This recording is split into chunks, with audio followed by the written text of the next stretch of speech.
Okay, in this lesson we'll be discussing about the history of the Tajweed.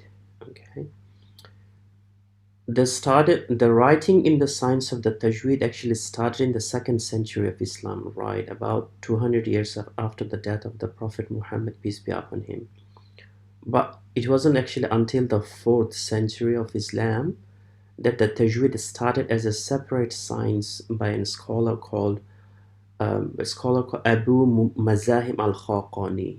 He died on 320 after Hijri, which is about the 932 CE. However, there is another man called Abu Ubaid al-Qasim ibn Salam al-Khurasani al-Harrawi.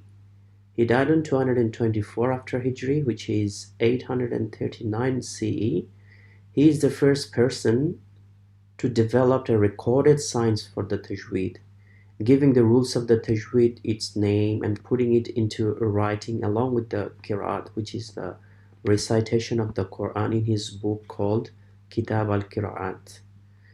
He was born in Afghanistan, but he died in now we call it Saudi Arabia, the Mecca, during the time of Abbasid period.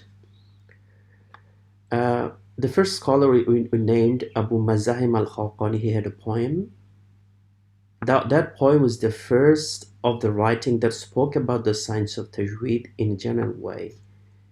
He was the first man to single out the Tajweed and write about it. Everything since then is actually been passed on through the generations.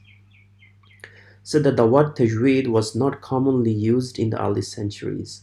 The word used was the Husn al-Ada in Arabic, which more or less meaning in English good or excellent performance. Even though the Tajweed was not being used at that time. Yeah.